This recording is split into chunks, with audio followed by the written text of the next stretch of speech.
শয়তান মানুষের চিরকালের চিরশত্রু। শয়তান কখনো চায় না যে আমরা দুনিয়া আখিরাতে সুখী হই। এই জন্য আল্লাহ তাআলা কোরআন হাকিম ইরশাদ করেছেন, ইন্না শাইতানা লাকুম আদুউম মুবিন। পৃথিবীতে তুমি যত ধরনের শত্রু দেখো, তোমার পারিবারিক শত্রু, তোমার বাড়ির শত্রু, তোমার সামাজিক শত্রু, তোমার রাষ্ট্রীয় শত্রু, যাকে তুমি যাই মনে করো না কেন, মূলত তোমার সবচেয়ে বড় শত্রু হলো শয়তান। সেই মূলত তোমাকে সব শেষ করে দিতে চায়।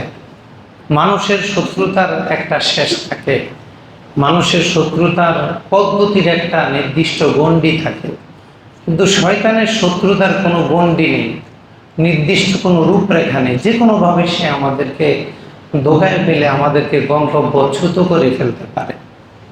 এই জন্য আম্বিয়া কেরামের মাধ্যমে আল্লাহ তাআলা আমাদেরকে শয়তান থেকে, শয়তানের ওয়াসওয়াসা থেকে দূরে থাকতে বারবার নিষেধ করেছেন।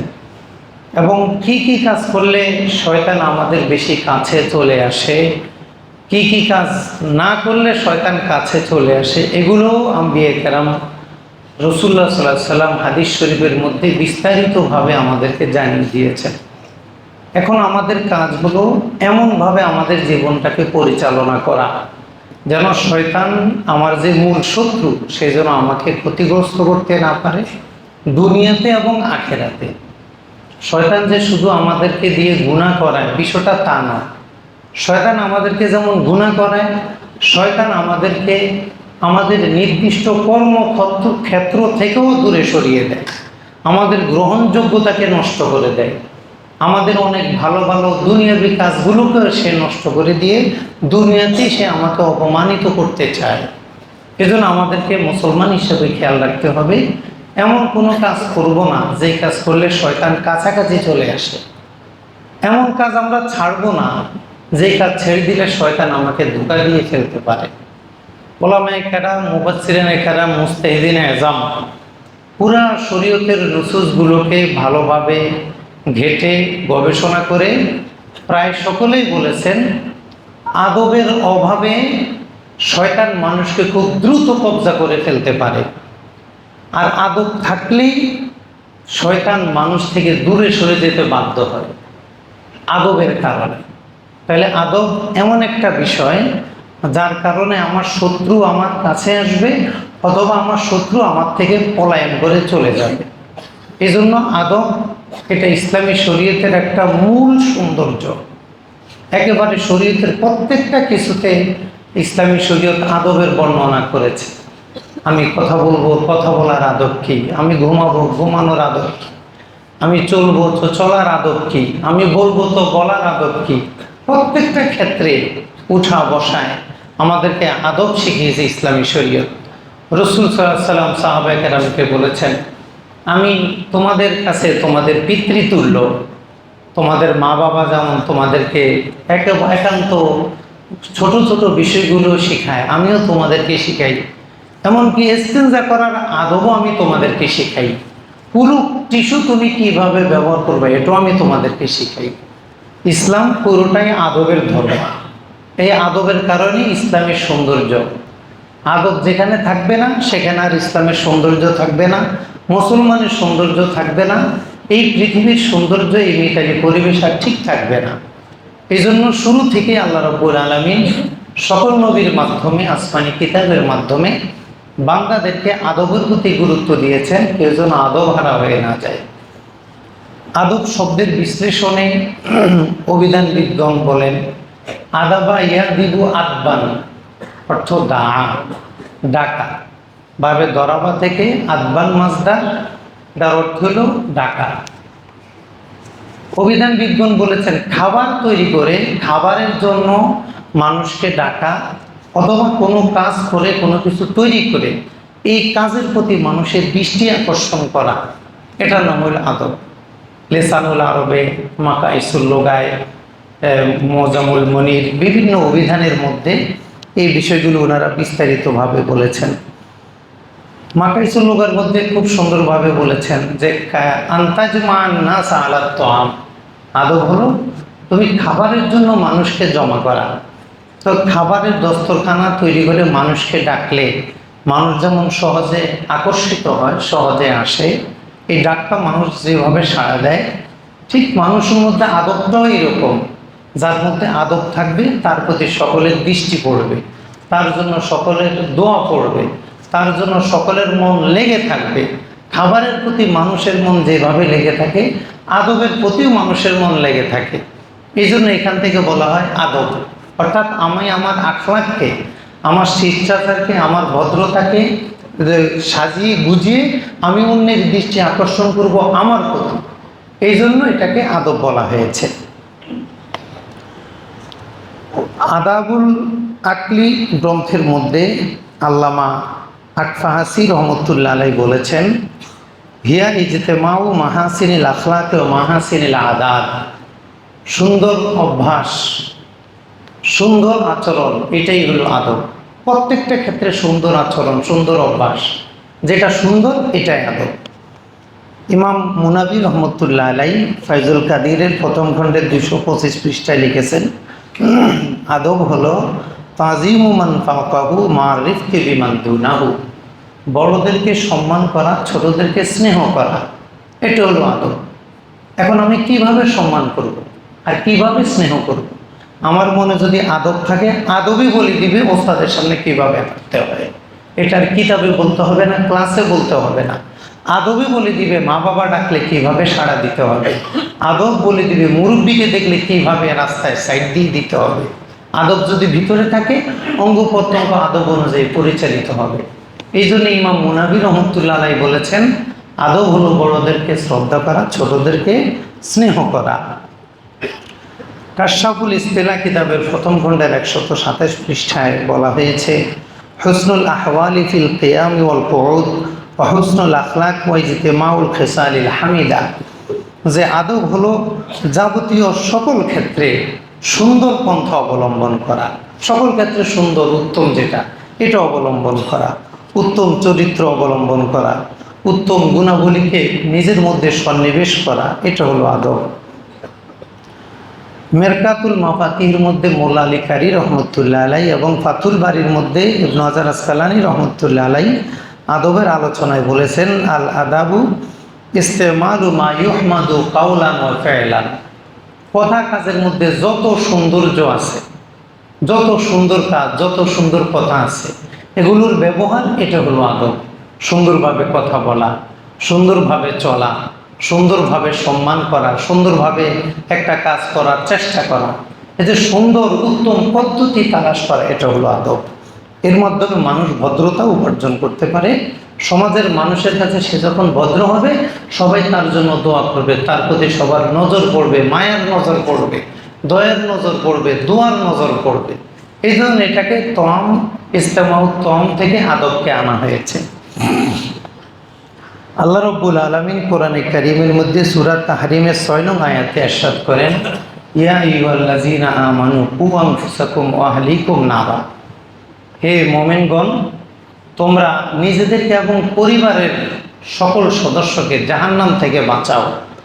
তাফসিরে তবারির মধ্যে জামিউল বায়ানের মধ্যে ইমাম তবারি রহমতুল্লাহ আলাই তাফসিরে তবারির 23 খণ্ডের 152 পৃষ্ঠায় বলেন, এই আয়াতের ব্যাখ্যা হযরত আলী রাদিয়াল্লাহু তাআলা আনহু বলছেন, আল্লিমুহুম ওয়া আদিবুহুম, তুমি তোমার সন্তান এবং পরিবারকে জাহান্নাম থেকে কিভাবে মুক্তি দিবে, এর পদ্ধতি হলো আল্লিমুহুম, তুমি তো তাদেরকে দ্বীন ইলম শিক্ষা দাও, আদিবুহুম, তুমি তাদেরকে আদব শিক্ষা দাও। শুধু জ্ঞান শিখালে হবে না, জ্ঞানের সাথে সাথে আদবও শেখাতে হবে। আদব আর জ্ঞান যখন একসাথে আসবে, তখনই একটা মানুষ দ্বারা সমাজ, জাতি, পরিবার উপকৃত হতে পারে। আর শুধু জ্ঞান দ্বারা মানুষ অনেক সময় উপকৃত হতে পারে না। এই জন্য আলী রাদিয়াল্লাহু তাআলা আনহু এই আয়াতের ব্যাখ্যায় বলেছেন, আল্লিমুহুম আদিবুহুম, তোমরা ইলম শিখাও এবং আদব শিখাও। হাদিস শরীফে রাসূল সাল্লাল্লাহু আলাইহি ওয়াসাল্লাম ইরশাদ করেন, আদাবানি রব্বি ফাআহসানা তাদিবি, আমার রব আমাকে আদব শিখিয়েছেন, উত্তম রূপে আদব শিখিয়েছেন। আম্বিয়া কেরাম হলেন এই পৃথিবীর সবচেয়ে ভদ্র মানুষ, সবচেয়ে মুআদ্দাব, সবচেয়ে মেধাবী, সবচেয়ে চরিত্রবান, সবচেয়ে ভালো মানুষ। এই আকীদা বিশ্বাস করা ফরজ। কেউ যদি মনে করে নবীদের চেয়ে আরও কেউ ভালো হতে পারে, তার ঈমান থাকবে না, তার ঈমান থাকবে না। তাহলে নবীরা হলো কি সবচেয়ে ভালো মানুষ, মুআদ্দাব ভদ্র মানুষ। এই কথাটাই রাসূল সাল্লাল্লাহু আলাইহি ওয়াসাল্লাম বললেন, আদ্দাবানি রব্বি ফাআহসানা তা'দীবি, আমার রব আমাকে, আল্লাহ আমাকে আদব শিখিয়েছেন, সর্বোত্তম আদবটা আমাকে শিখিয়েছেন। অতএব নবীজির যে আদব, এটা হলো সর্বোত্তম আদব। হযরত আব্দুল্লাহ ইবনে ওমর রাদিয়াল্লাহু তাআলা আনহু একজনকে নসিহত করে বলছেন, আদ্দিব ইবনাকা, তুমি তোমার সন্তানকে আদব শেখাও, আদব শিক্ষা দাও তোমার সন্তানকে। ফাইন্নাকা মাসউলুন আন ওয়ালাদিকা মাজা আদাবতাহু ওয়া মাজা আল্লামতাহু, কেননা হাসরের মাঠে তোমাকে জিজ্ঞাসা করা হবে তুমি তোমার সন্তানকে কতটুকু আদব শিখিয়েছো আর কতটুকু ইলম শিখিয়েছো। ইবনে ওমর রাদিয়াল্লাহু তাআলা আনহুমা তিনি নসিহত করে একজনকে এটা বলছেন। সুনানে কুবরা লিল বাইহাকির 3য় খণ্ডের 123 পৃষ্ঠায় এই বর্ণনাটি এসেছে। হিলিয়াতুল আউলিয়ার মধ্যে এসেছে সুফিয়ান সাউরি রহমতুল্লাহ আলাইহির কথা। তিনি বলছেন, কানা ইউকাল, বলা হয়, হসনুল আদাবে ইউকফিউ গাদাবার রব্বি আযজা ওয়া জাল্লা, কারো মধ্যে যদি সুন্দর আদব থাকে, সুন্দর আদব মানুষকে অনিষ্ট, অশোভনীয়, ক্ষতিকর বিষয় থেকে বাঁচায় রাখে, আল্লাহর গজব থেকে বাঁচায় রাখে। যে মানুষের মধ্যে আদব আসবে, ওই মানুষের প্রতি কখন আল্লাহর গজব আসবে না। সুফিয়ান সাউরি বললেন। ইমাম ইবনুল মুকাফফার রহমতুল্লাহ আলাই 142 হিজরিতে ওফাত। তিনি বলছেন, আফদালু মা ইউরিসুল আবাউ আলা নাহা, এই পৃথিবীর বাবারা তাদের সন্তানদের জন্য যত ধরনের উত্তরাধিকার রেখে যায়, এর মধ্যে সর্বোত্তম উত্তরাধিকার সম্পদ হলো আস-সানাউল হাসান, উত্তম প্রশংসা। সন্তানটা যদি মা বাবার প্রশংসা করে, দোয়া করে। আল আদাবুন নাফি, উপকারী আদব, বাবা যদি সন্তানদেরকে আদব শিখায় যায়। ওয়াল ইখওয়ানুস সালেহুন, ভালো ভাই বোন, সৎ ভাই বোন যদি তারা পায়। অনেক সম্পদ পাওয়ার চেয়ে এই 3টা বিষয় পাওয়া মানুষের জন্য সবচেয়ে বেশি উপকারী এবং সর্বোত্তম উত্তরাধিকার সম্পদ। সালেফে সালিহিনের দৃষ্টিতে আদবের গুরুত্বটা কেমন ছিল? হযরতে ওমর রাদিয়াল্লাহু তাআলা আনহুর কথা আল আদাবু শারিয়া কিতাবের 5ম খণ্ডের 553 পৃষ্ঠায় এভাবে এসেছে, তাআদ্দাবু সুম্মা তাআল্লামু। হযরত ওমর রাদিয়াল্লাহু তাআলা আনহু বলেন, তাআদ্দাবু, তোমরা আগে আদব শিক্ষা গ্রহণ করো, আগে আদব শেখো, সুম্মা তাআল্লামু, এরপরে লেখাপড়া করো। তাহলে ওমর রাদিয়াল্লাহু তাআলা আনহু আগে আদবকে প্রাধান্য দিয়েছেন, যে তুমি মাদ্রাসায় ভর্তি হবা, স্কুলে ভর্তি হবা, কলেজে ভর্তি হবা, টিউটরের সামনে যাবা, মা বাবার সামনে যাবা, আগে তুমি আদব শিখো। আদবের গুরুত্বটা কি পরিমাণ, যে জ্ঞান অর্জনের চেয়ে তিনি আদবকে প্রাধান্য দিয়েছেন।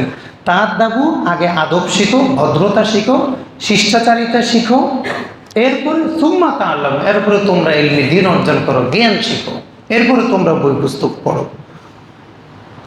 হযরত ইমাম ইবনু সিরিন রহমতুল্লাহ আলাইহি 110 হিজরিতে ওফাত। তিনি তার কথাটা আল জামি লি আখলাকির রাবি খতিব বাগদাদি রহমতুল্লাহ আলাইহির লেখা এই কিতাবের 1ম খণ্ডের 79 পৃষ্ঠায় নিয়ে আসছেন।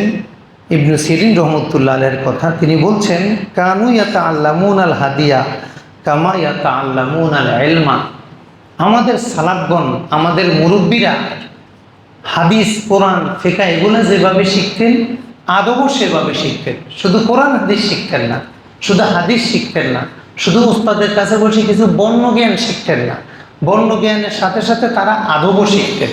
অর্থাৎ দুইটাকে সমানভাবে গুরুত্ব দিয়ে তারা জ্ঞান অর্জন করতেন। এরপরে এখানে আরেকটা রাওয়ায়াত আসছে গরিবুল হাদিসের 1ম খণ্ডের 274 পৃষ্ঠায়, যে কান আসহাবু আব্দুল্লাহ ইবনে মাসউদ রাদিয়াল্লাহু তাআলা আনহু ইয়ারহালুনা ইলা উমর ইবনুল খাত্তাব রাদিয়াল্লাহু তাআলা ফায়ানজুরুনা ইলা সামতি ওয়া হাদি ওয়া দাল্লিহি ফায়াতাশাব্বাহুনা বিহি। হযরত আব্দুল্লাহ ইবনে মাসউদ রাদিয়াল্লাহু তাআলা আনহুর ছাত্ররা ওমর রাদিয়াল্লাহু তাআলার কাছে শুধু আদব শেখার জন্য যেতেন, যে ওমর রাদিয়াল্লাহু তাআলা আনহুর শিষ্টাচার, ভদ্রতা কেমন, এটা দেখার জন্য যেতেন। ফায়াতাশাব্বাহুনা বিহি, ওই ভদ্রতা দেখে দেখে নিজেদেরকে সাজাতেন। তাহলে আদবের গুরুত্বটা ওনাদের কাছে কেমন ছিল, যে আমরা তো এখন লেখাপড়ার জন্য স্কুলে, মাদ্রাসায়, বিভিন্ন প্রতিষ্ঠানে ভর্তি হই। তো ইবনে মাসউদ রাদিয়াল্লাহু তাআলার ছাত্র মানে কি, সাহাবীও আছে, তাবিও আছে। এই সাহাবী তাবিরা আদব শেখার জন্য, আদব দেখার জন্য ওমর রাদিয়াল্লাহু তাআলার কাছে যেতেন, দেখে দেখে নিজেদেরকে সেভাবে তারা সাজাতেন। হযরতে ইমাম মালিক রহমতুল্লাহ আলাইহি বলছেন, আমার মা আমাকে রবিয়া, ওনার উস্তাদ রবি ইবনে আবি আব্দুর রহমানের কাছে পাঠাতেন। আমাকে জামা পরাই দিতেন, পাগড়ি পরাই দিতেন। আমার মা আমাকে পাঠানোর সময় তাকুলু, আমার মা বলতেন, ইয়া বুনাইয়া, হে আমার প্রিয় ছেলে, ইতি মাজলিসা রবিয়াতা, তুমি ইমাম রবিয়ার মাজলিসে যাও। ফাতাআল্লাম মিন সামতিহি ওয়া আদাবিহি ক্বাবলা আন তাতাআল্লামা মিন হাদিসিহি ওয়া ফিকহিহি, তুমি ইমাম রবিয়ার কাছ থেকে হাদিস ফিক শেখার আগে আদব শিক্ষা গ্রহণ করো। তুমি যে রবিয়ার মজলিসে যাবা, গিয়ে হাদিস শেখা শুরু করো, আগে আদব শিখবা। আদব শিখে তারপরে তুমি তার কাছ থেকে হাদিস ফিক এগুলো ভালো করে শিখবা।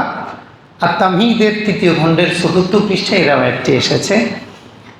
ইমাম মালিক রহমতুল্লাহ আলাইহি সবচেয়ে বড় ছাত্র আব্দুল্লাহ ইবনে ওয়াহাব রহমতুল্লাহ আলাইহি, তিনি বলছেন 197 হিজরিতে ওনার ওফাত। আব্দুল্লাহ ইবনে ওয়াহাব রহমতুল্লাহ আলাইহি বলছেন, আল্লাযী তাআল্লামনা মিন আদাবি মালিকিন আকসারু মিম্মা তাআল্লামনা মিন ইলমিহি, আমরা যারা ইমাম মালিক রহমতুল্লাহ আলাইহির ছাত্র ছিলাম, আমরা ইমাম মালিক রহমতুল্লাহ আলাইহি থেকে যে পরিমাণ হাদিস শিখেছি, তার চেয়েও আমরা বেশি তার থেকে আদব শিখেছি। আমরা যা হাদিস শিখেছি তার চেয়েও বেশি কি শিখেছি?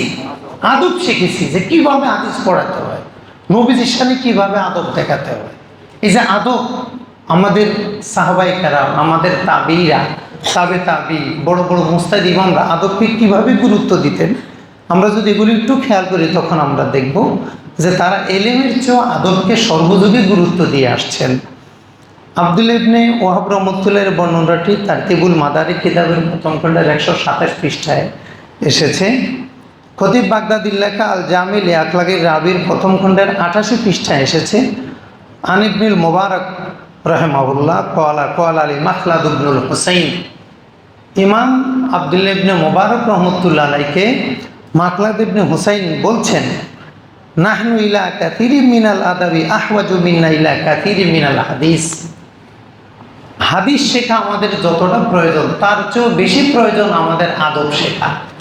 আমরা হাদিসের চেয়ে বেশি মুহতাজ, বেশি প্রয়োজন মনে করি আদব শেখাকে। তাহলে আব্দুল্লাহ বিন মুবারক রহমতুল্লাহ আলাইহি কত বড় মুস্তাহিদ ইমাম, আবু হানিফা রহমতুল্লাহ আলাইহি ছাত্র, তিনি বলছেন হাদিসের চেয়ে আমাদের আদব শেখা বেশি দরকার। আমরা, তার উস্তাদ বলছেন মাখলাদ ইবনে হুসাইন রহমতুল্লাহ আলাইহি। গায়াতুন নেহায়া কিতাবের প্রথম খণ্ডের 446 পৃষ্ঠায় আব্দুল্লাহ ইবনে মুবারক রহমতুল্লাহের কাউল আনা হয়েছে। কল আব্দুল্লাহ ইবনুল মুবারক, তিনি বলছেন, কানু ইয়াতলুবুন আল আদাবা তুম্মাল ইলমা, আমাদের সালাফে সালিহিন, অর্থাৎ উনার জমানায় যত সাহাবি সাহাবি এর আগে ওই সময়ের যারা ছিল, ওনার সবার কর্মপন্থা ছিল ওনারা আগে আদব শিখতেন, তারপরে এলেম শিখতেন। সাহাবিরা, তাবিরা ওনাদের কর্মপন্থা কী ছিল? আগে আদব শিখতেন, তারপরে তারা এলেম শিখতেন। এভাবে তারা আদবকে গুরুত্ব দিতেন। শুআবুল ঈমানের 11 নম্বর খণ্ডের 51 পৃষ্ঠায় আব্দুর রহমান ইবনে মাহদি রহমতুল্লাহ আলাইহির কথা এসেছে। তিনি বলছেন, ইনকুন্না লানাতি রাজুলা মা নুরিদু ইলমাহু ওয়া হাদিসাহু ইন্নামা নাতি লিনাতাআল্লামা মিন হাদিহি ওয়া সামতিহি ওয়া দাল্লিহি, আমরা কিছু মানুষের কাছে যেতাম হাদিস কোরআন শেখার জন্য না, শুধু আদব শেখার জন্য আমরা কিছু মানুষের কাছে যেতাম। আমরা ওখানে পড়াশোনা করতাম না, শুধু আদব শিখতাম, যদি কীভাবে চলে, কীভাবে কথা বলে, মানুষের সাথে আচরণ কীভাবে করে, বড়োদেরকে কীভাবে সম্মান করে, ছোটোদেরকে কীভাবে স্নেহ করে, এই আদব শেখার জন্যই শুধু আমরা কিছু মানুষের কাছে যেতাম। মানাকিবি ইমাম আহমদের 288 পৃষ্ঠায় এসেছে, ইমাম আহমদ বিন হাম্বল রহমতুল্লাহ আলাইহির কাছে, কানা ইয়াজতামিউ ফি মাজলিসে আহমদ ইবনে হাম্বল জুহাউ 50,000 আও ইয়াজিদুন, ইমাম আহমদ বিন হাম্বল রহমতুল্লাহের মজলিসে 5,000-এরও বেশি লোক জমা হতো ইলম শিখার জন্য ওনার মজলিসে। ওই সময় 5,000 লোক। তো এখন আমাদের এই মসজিদে কত হাজার ধরে, তো ওই সময়ে এত মানুষ একসাথে হওয়া কত কঠিন ছিল। তো 5,000-এরও বেশি লোক একত্রিত হতো আহমদ বিন হাম্বল রহমতুল্লাহ আলাইহির মাদ্রাসায়, দরজগাহে। আকাল্লু মিন খামসি মিয়াতিন ইয়াকতুবুন, 500 জনেরও কম এরা হাদিস লিখত। ওয়াল বাকুনা ইয়াতাআল্লামুনা মিনহু হুসনাল আদাবি ওয়া হুসনাস সামতি, আর বাকি 4500-এরও বেশি ছাত্র যারা তাবে তাদের পরবর্তী জেনারেশন, এরা 4500-এরও বেশি ওনার কাছ থেকে শুধু আদব শিখত।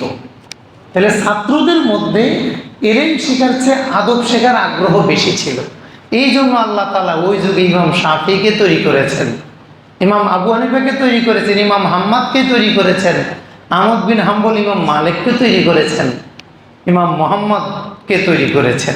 এইভাবে আদব দিয়ে আল্লাহ তাআলা পুরা পৃথিবীর বাগানকে সাজিয়েছেন আদবের মাধ্যমে।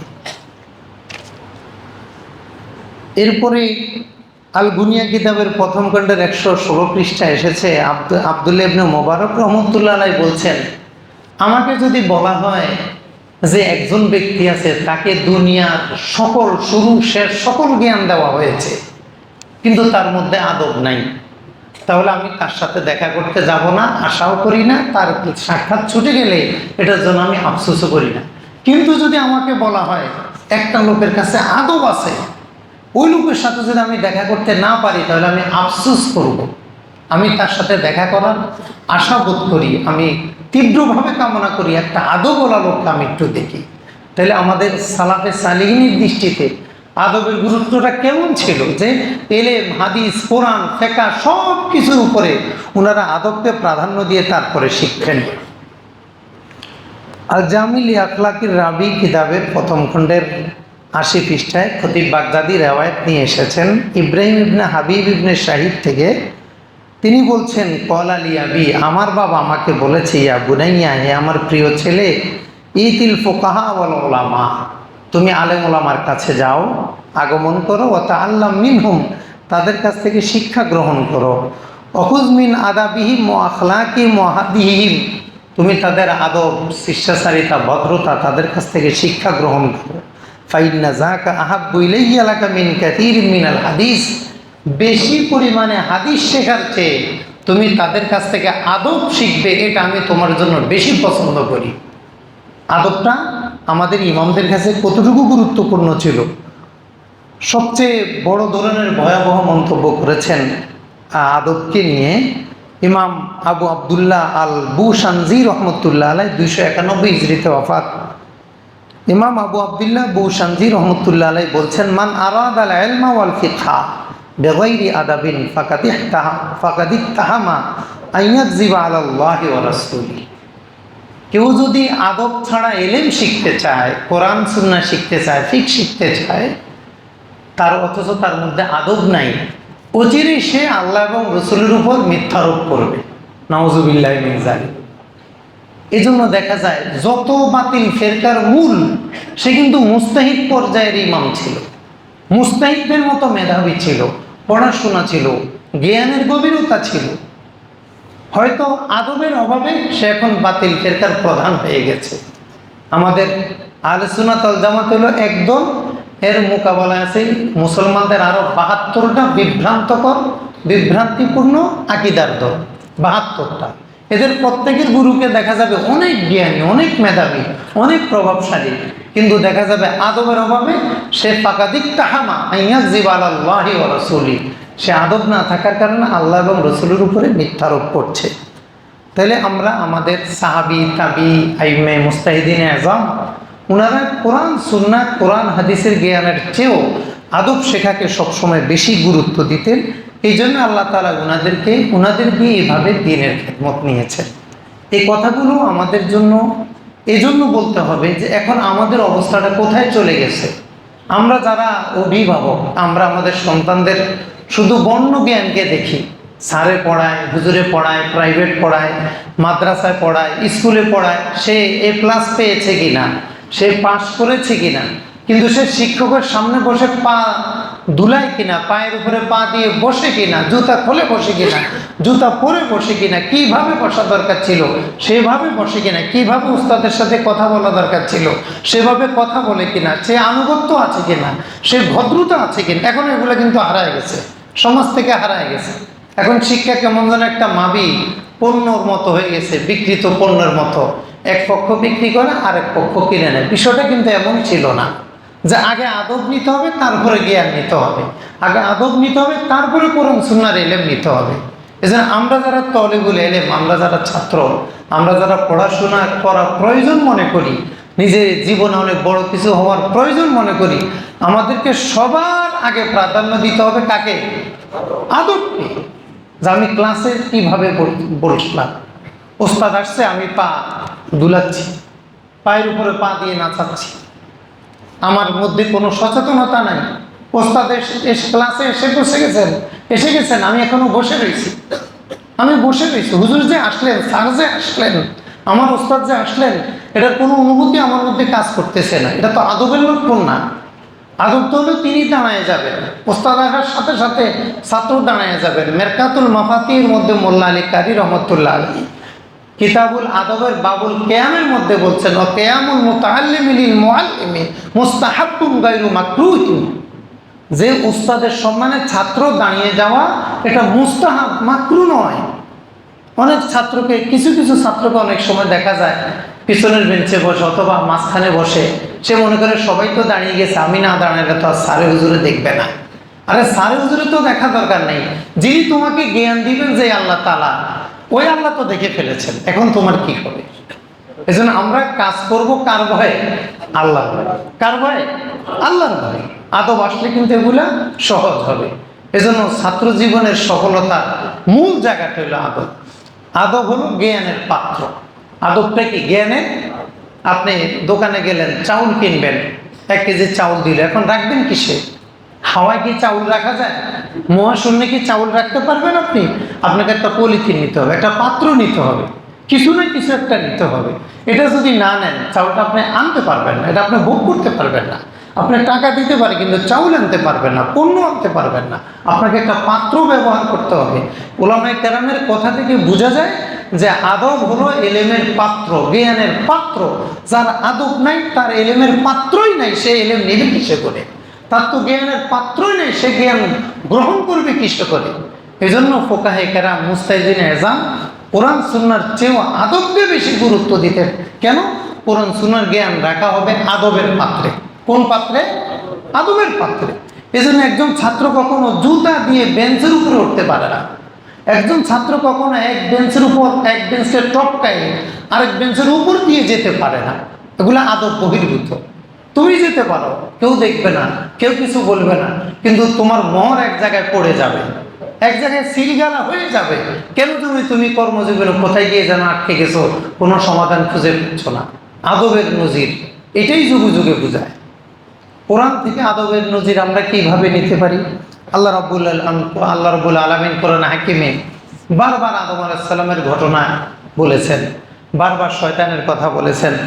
রব্বুল আলামিন সূরা বাকারার 34 থেকে 37 নং আয়াতে বলেছেন, আরাফের 11-12 নং আয়াতে বলেছেন, আবার আরাফের 23-24 নং আয়াতে বলেছেন, তোহার 115-16 নং আয়াতে বলে, আরও বিভিন্ন জায়গায় ইবলিসের কথা, আদম আলাইহিস সালামের কথা বলেছেন।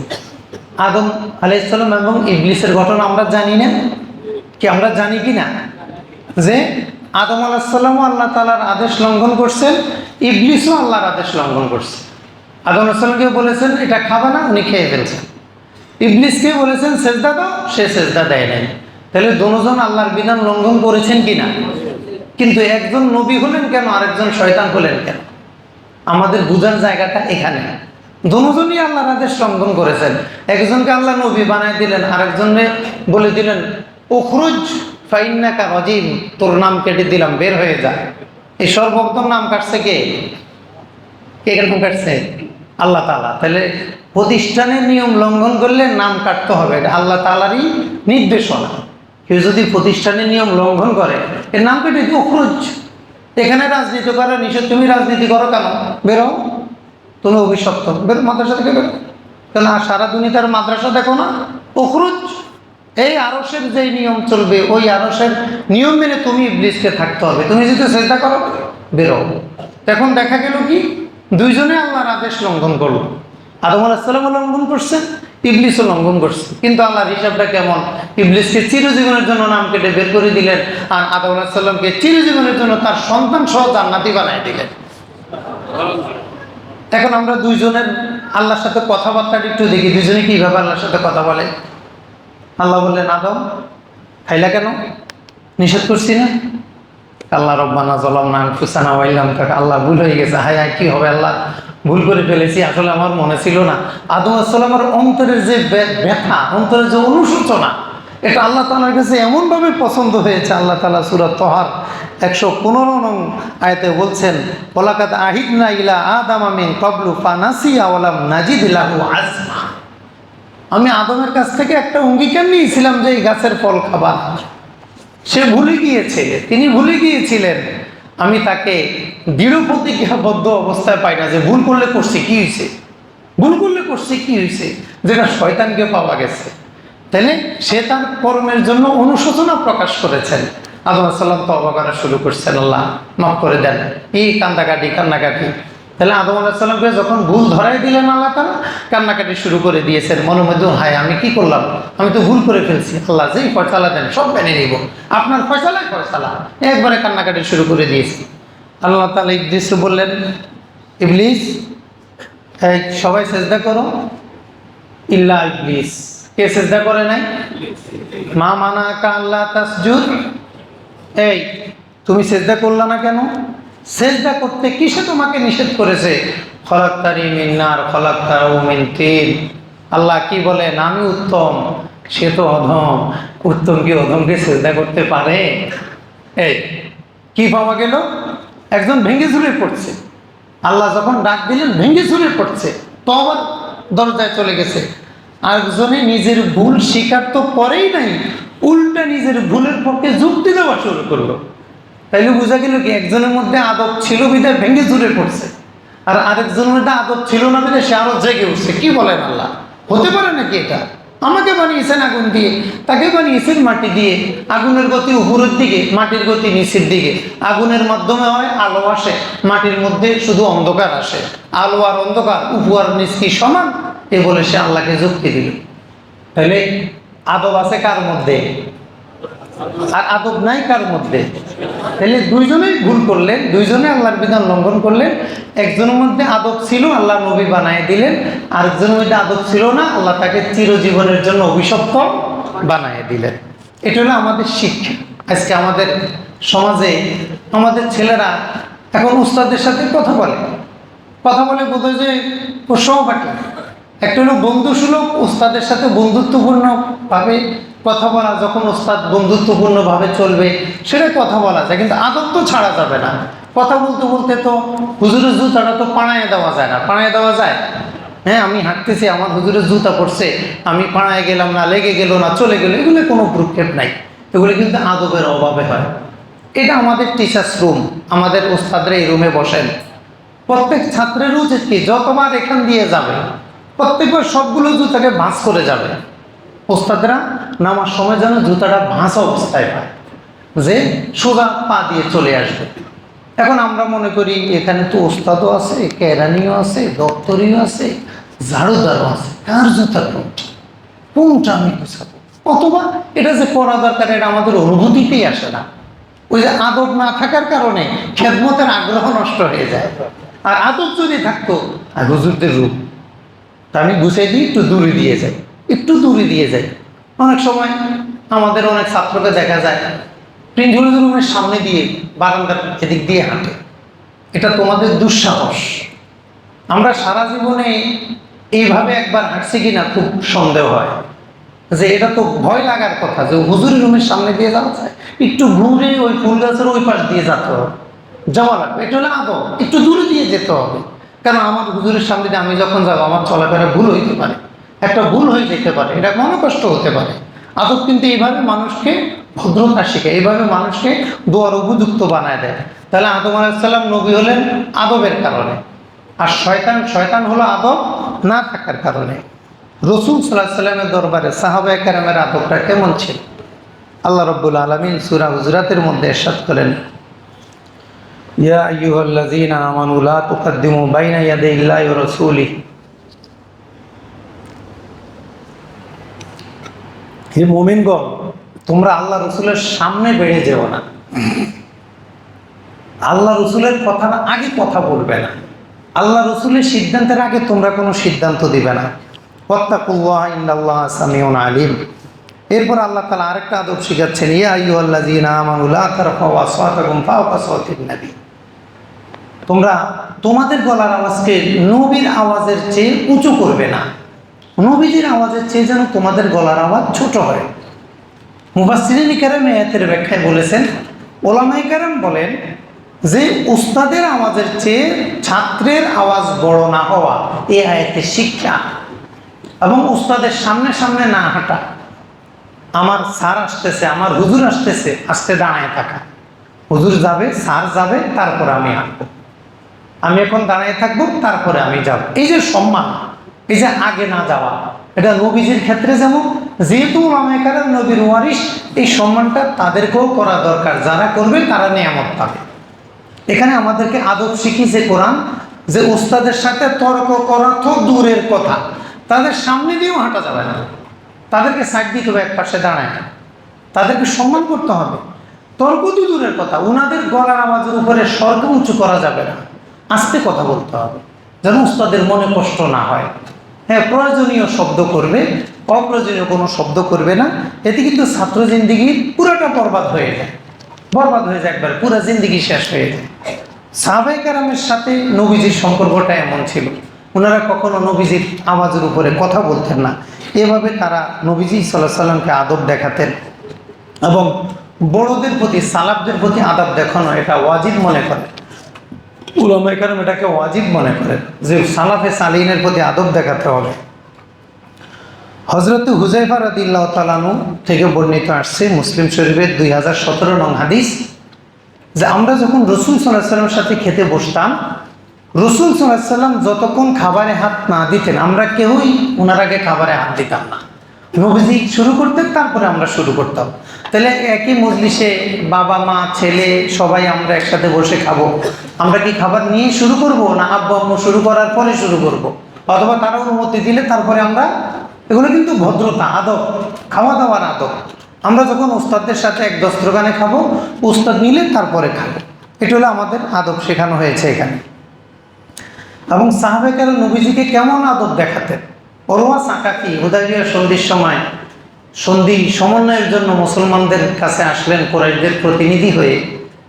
তিনি ফিরে গিয়ে কুরাইশদেরকে বলছেন, কুরাইশরা, আমি রোম, পারস্য, আবিসিনিয়ার সম্রাটদের প্রতিনিধি ছিলাম, আমি রাষ্ট্রদূত হয়ে গিয়েছি, বিভিন্ন সম্রাটের দরবারে আমি ঘুরেছি, কিন্তু মুহাম্মদ সাল্লাল্লাহু আলাইহি সাল্লামের সঙ্গীরা তাকে যে মর্যাদা দেয়, এমন মর্যাদা দিতে আমি কোনো সম্রাটকে দেখি নাই।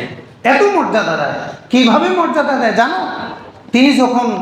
তিনি যখন থুতু ফেলেন, তার সাহাবীরা এই থুতুটা গায়ে নেয়, গায়ে নিয়ে, হাতে নিয়ে, মুখে, গায়ে ভালোভাবে মাখা শুরু করে দেয়। সাহাবায়ে আদবটা কেমন ছিল? নবীজির থুতু মোবারক জমিনে পড়তে দিতেন না, হাতে নিয়ে চেহারায় মাখতেন।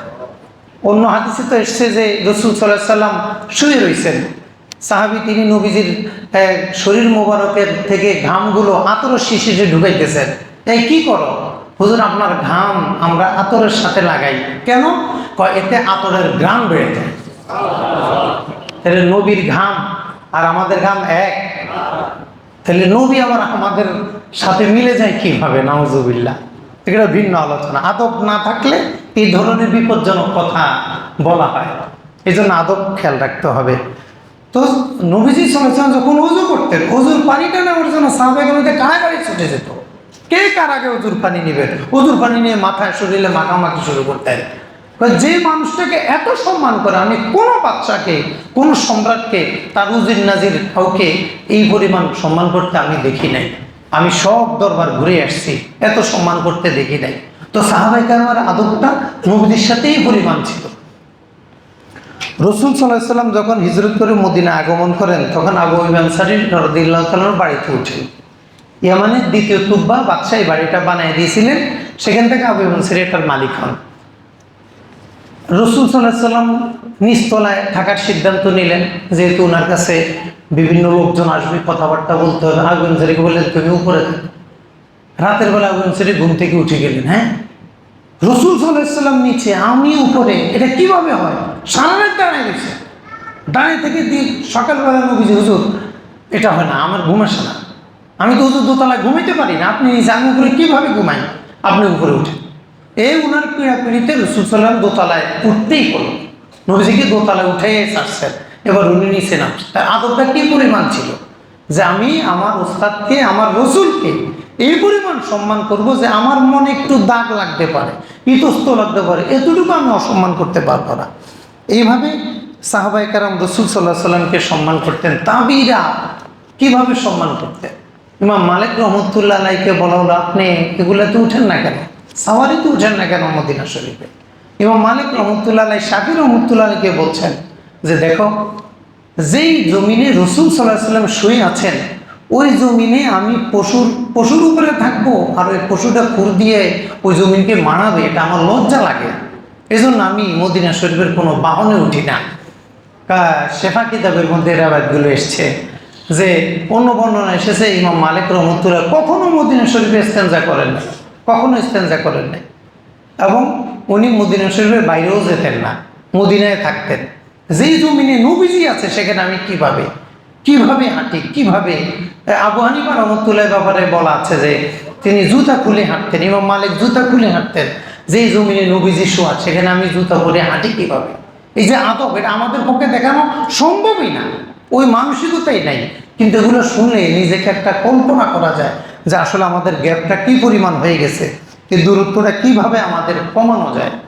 আল্লাহ রাব্বুল আলামিন নবী রাসূলদের প্রতি আদব দেখানোর কথা যেমনিভাবে বলেছেন, কোরআনে হাকিমের মধ্যে বনি ইসরাঈলের ৩৩ নং আয়াতে, ২৪ নং আয়াতে মা বাবার সাথে আদব দেখাতে বলেছেন। ওয়াকাদা রাব্বুকা আল্লা তা'বুদু ইল্লা ইয়াহু ওয়া বিল ওয়ালিদাইনি ইহসানা। আল্লাহ তাআলা ফয়সালা দিয়ে ফেলেছেন, ওয়াকাদা রাব্বুকা, আপনার রব ফয়সালা দিয়ে ফেলেছেন, ফয়সালা দিয়েই ফেলেছেন। কি ফয়সালা? আল্লাহ ছাড়া আর কারো ইবাদত করা যাবে না, আল্লাহ ছাড়া কারো ইবাদত করা যাবে না, এক আল্লাহরই ইবাদত করতে হবে। আর মা বাবার সাথে উত্তম আচরণ করতে হবে, আদবের সাথে আচরণ করতে হবে। আল্লাহ তাআলা এখানে মা বাবার সাথে আদব শেখাইলেন। মা বাবার সাথে, বিশেষ করে বৃদ্ধ বয়সে তারা যখন আসবে তখন তো তাদের আগের মতো আইন থাকবে না, আগের মতো কর্মক্ষমতা থাকবে না। তখন তোমরা কিন্তু ফালা তাকুল্লাহুমা উফিন, তাদের কোনো কথায় কাজে তুমি কপাল ভাঁজ করবে না, দুধ বলবে না, ঝাড়ি মারবে না, এমন ভাব দেখাবে না যেটা দ্বারা বোঝা যায় তুমি তোমার মা বাবার কথায় একটু বিরক্ত হয়েছ, বিরক্তির চাপ প্রকাশ পায়, এমন কিছু করা যাবে না। ফালা তাকুল্লাহুমা উফিন, বলতে পারবা না তুমি। ওয়ালা তানহারুমা, তাদের সাথে তর্ক করা যাবে না, তাদের কোনো কথার সাথে দ্বিমত করা যাবে না। অন্য একটা আল্লাহ তাআলা বলছেন, ওয়াইন জাহাদাকা, তারা যদি তোমাকে বাধ্য করে, আনতুশরিকা বি মা লাইসা লাকা বিইলম, আমার সাথে শিরক করতে, ওয়াসাহিবহুমা ফিদ দুনিয়া মারুফা, মা বাবাকে ছেড়ে যেতে পারবে না, তাদের সাথে থাকতে হবে, সাথে থাকতে হবে। মা বাবার সাথে এই পরিমাণ আদব দেখানোর জন্য কোরআনে কারীম আমাদেরকে আদেশ করেছেন যে মা বাবার সাথে পূর্ণ আদব দেখাতে হবে। ওয়াকুল্লাহুমা কাওলান কারীমা, দোয়াও করবা, মা বাবার জন্য নরম ডানা করবা, যেন সব তোমার অকবেদলাহুমা জানা জড়িয়ে, তোমার দয়ের ডানাকে, তোমার এই বাহুকে নরম করো। নরম করো মানে কি? বাহু যদি শক্ত থাকে মানুষকে ধরা যায় না, কোলে নেওয়া যায় না, কদম বুসি করা যায় না, সালাম দেওয়া যায় না, আদর করা যায় না, শ্রদ্ধা করা যায় না।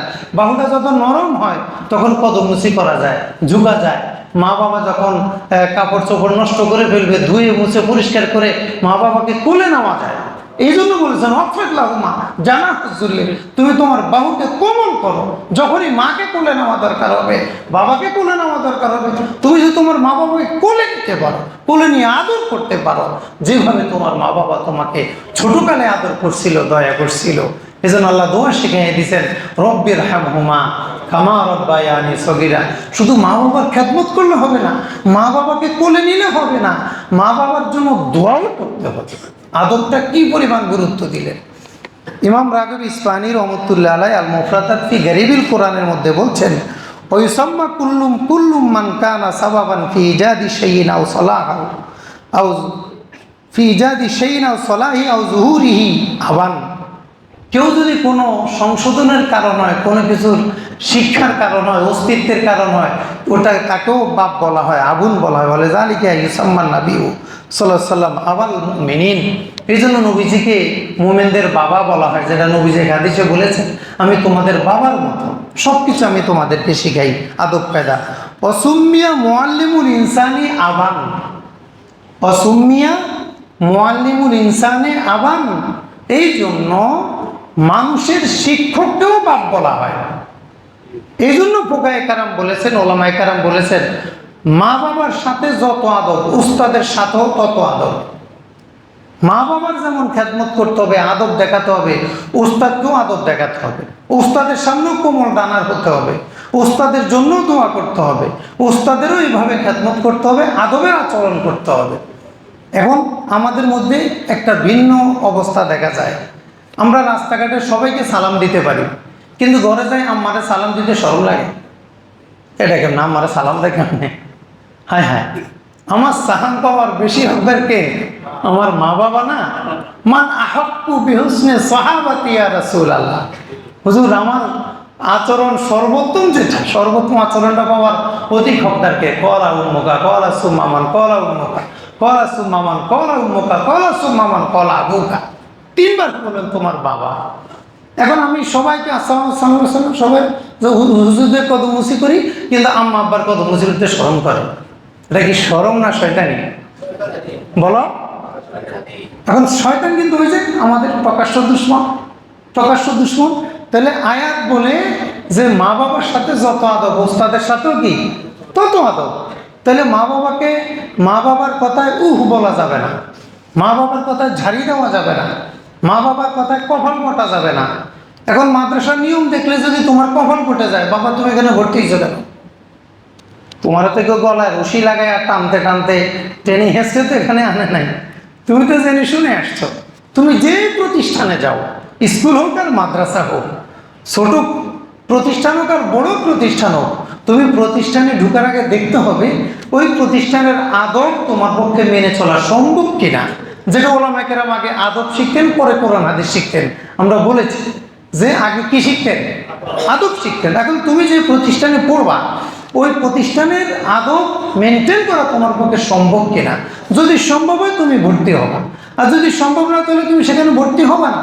কারণ বেয়াদবির চেয়ে গায়রে হাজির ভালো। ক্লাসে উপস্থিত হলে যদি উস্তাদের সাথে বেয়াদবি হয়, তাহলে তুমি ক্লাসে না আসা ভালো।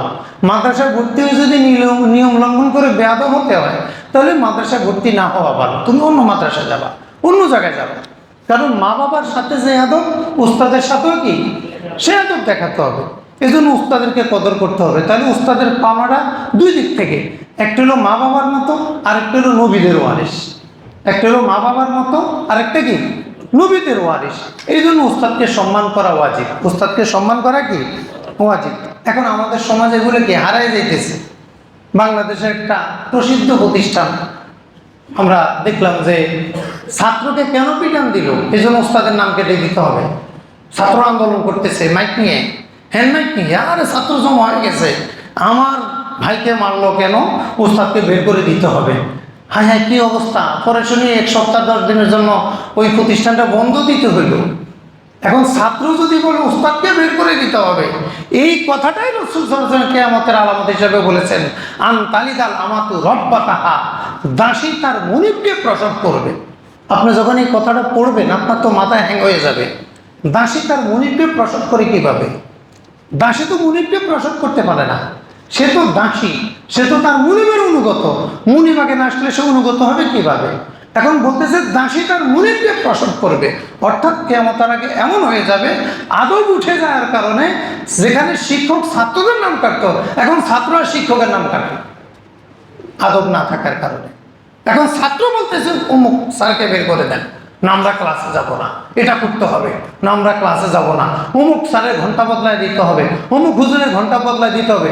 এই কপাল পড়া তো মনে রাখবা, পৃথিবীর দুনিয়াতে কোথাও তোমার জায়গা হবে না। সে তোমার যত ছোট্ট স্যার হোক না কেন, সে ইবতেদায়ী স্যার হোক না কেন, সে যত ফাসেক স্যার হোক না কেন, সে যদি হিন্দু স্যার হয়, তুমি যদি যার সাথে বেয়াদবি করো, আল্লাহ পৃথিবীর কোথাও তোমার ঠাঁই হবে না। শুনে একটা ঘটনা আমাদেরকে তুমজো থাকতে আমাদের হুজুরা বলছিলেন, যখন পূর্ব পাকিস্তান ছিল আমাদের এই বাংলাদেশ, তখনকার ঘটনা, স্কুলের একটা ছেলে মেট্রিক পরীক্ষায় পূর্ব পাকিস্তান এবং পশ্চিম পাকিস্তান মিলে সর্বোচ্চ রেজাল্ট করছে মেট্রিকে, এত মেধাবী। ওই ছেলেটা পরবর্তী যখন বড় প্রতিষ্ঠানে ভর্তি হলো, ক্লাস শুরু করলো, কয়েকদিন পরে পাগল হয়ে গেছে। পাগল হলো, কত ডাক্তার কবিরাজ তার মা বাবা ঘোরাঘুরি করলো, কোনোভাবেই ওর পাগলামি সারতেছে না। পরে একজন মুরব্বী বললো, আচ্ছা ওর তো কোনো রোগ ঔষধে তো কাজে আসতেছে না, আচ্ছা ও খবর নাও তো, ও কোনো ওস্তাদের সাথে বেয়াদবি করছে কিনা। তখন ওর ক্লাসমেট সব মেধাবী ছেলে, সব মানে স্যারদের চেয়েও সে ভালো পারত, যোগ্যতা ছিল তার মূলত। পরে খবর নিতে নিতে দেখা গেল একদিন অঙ্ক ক্লাসে এক হিন্দু টিচার, তাদের ম্যাথ টিচার ছিল, স্যার এসে অঙ্ক করাইতেছেন, ওই ছেলে দাঁড়ায় স্যারের ভুল দিল, স্যার এটা তো এইভাবে হবে না, এইভাবে হবে, একটা কাউন্ট করার মতো, হ্যাঁ কাউন্টার দিল, এইভাবে হবে না স্যার, এইভাবে হবে। স্যারের মনটা, হিন্দু স্যার কিন্তু মনটা খুব খারাপ লাগলো যে আমি তোমাকে এত ভালোবাসি, তুমি অঙ্ক বেশি পারো, আমারই তো প্রিয় ছাত্র তুমি, কথাটা তো এইভাবে না বললেও তো হতো, অন্যভাবেও তো বলা যায় যে স্যার আসলে এইভাবে হয় কি না, বা কি একটু মানে আশ্রয় দিয়ে বলা। ওই হিন্দু স্যার এত কষ্ট পাইছে যে স্যারে বাংলার পূর্ব পাকিস্তান থেকে ইন্ডিয়া চলে গেছে, যে আমি আর এই দেশেই থাকবো না, যে এত মেধাবী ছেলে আমাকে এতগুলা ছেলের সামনে আমি থাকবো, ওই যে মনে কষ্ট পাইছে। তাহলে বদদোয়াটা দিল কি, মুসলমানে না হিন্দুয়ে? হিন্দু স্যার ম্যাথ টিচার, তার এই বদদোয়ার কারণে এই ছেলে যখন বড় প্রতিষ্ঠানে ভর্তি হইতে গেল পাগল হয়ে গেল। পরে খুঁজে খুঁজে খুঁজে স্যারের কাছে খুঁজে বের করছে ইন্ডিয়া কোথায়, এই স্যারের কাছে মাপ টাপ ছাওয়ায়া কোনো মতে সুস্থ হয়েছে, কিন্তু আগের মেধাবী ছেলে আর নাই। সুস্থ হয়েছে কিন্তু আগের মেধাবী ছেলে কিন্তু এখন কাজ করা যায় না। এই জন্য আদব এমন জিনিস, এটা যদি হারাও পৃথিবীর কোনো সম্পদ তোমাকে উদ্ধার করতে পারবে না। সারা দেশের শিক্ষা প্রতিষ্ঠানে দেখো কি হইতেছে, শিক্ষকরা তালা মারে, বড় বড় বিশ্ববিদ্যালয়ে শিক্ষকরা অবরোধ করে। কেন? এটা নবীজি বলে গেছেন, তালিদার আমার তো রব্বতা।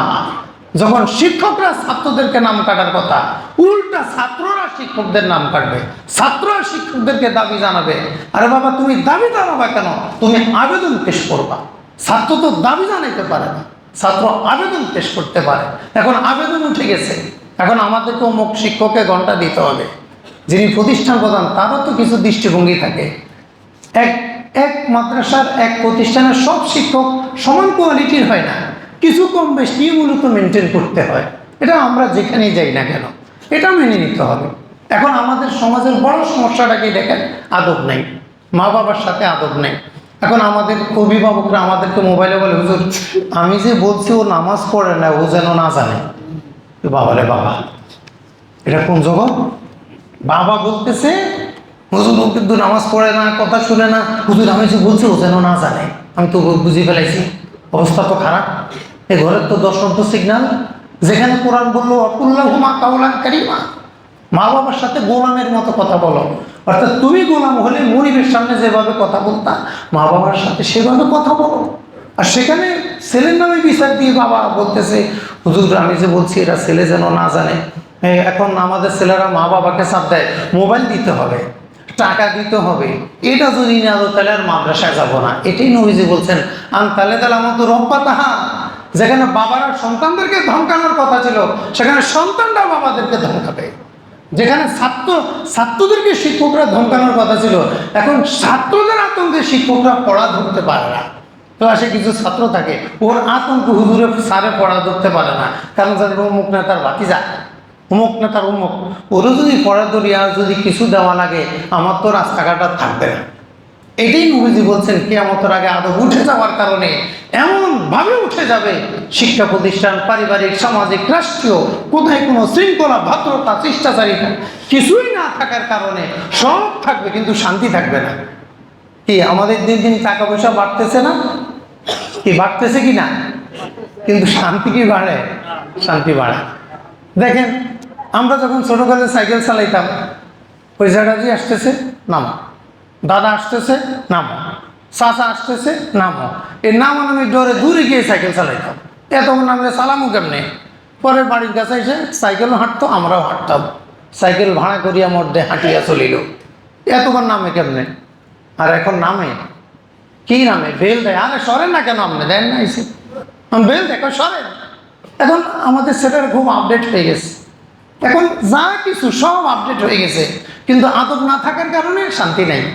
অনেক লেখাপড়া করে কিন্তু সম্মানজনক জীবনযাপন করতে পারে না। এই জন্য ছাত্ররা তোমরা খেয়াল রাখবা, আদব এমন জিনিস, এটা যদি না থাকে পৃথিবীর কোনো সম্পদ তোমাকে উঠাইতে পারবে না, পৃথিবীর কোনো সম্পদ তোমাকে শান্তি দিতে পারবে না, পৃথিবীর কোনো সম্পদ তোমাকে মর্যাদাবান বানাইতে পারবে না। আর যদি আদব থাকে, কিছুই না থাকলে তুমি কিন্তু একসময় কাজে লেগে যাবে। এই জন্য ছাত্র ভাইদের কাছে অনুরোধ করি, সবাই নিয়ত করো এখন থেকে আমরা আদবের সাথে চলবো ইনশাল্লাহ। কি নিয়ত করা যায়? ইনশাল্লাহ। আমরা শিক্ষা প্রতিষ্ঠানের আদব রক্ষা করব। আমরা ওস্তাদদের আদব রক্ষা করব। আমরা মা বাবার আদব রক্ষা করব। আমরা বড়দের আদব রক্ষা করব। সকল আদব আমরা রক্ষা করব। তাহলে আল্লাহ তাআলা আমাদেরকে সম্মানের পাত্র বানায় দিবেন, সম্মানের পাত্র বানায় দিবেন। আমাদের এই আদব যদি থাকে তাহলে সমাজ আবার বিনির্মিত হবে, এখান থেকে আবার যুগের নেশার সারে জন্ম নেবে, এখান থেকে আবার যুগের আবু হানিফা জন্ম নেবে। আর যদি আদব না থাকে কিছুই হবে না।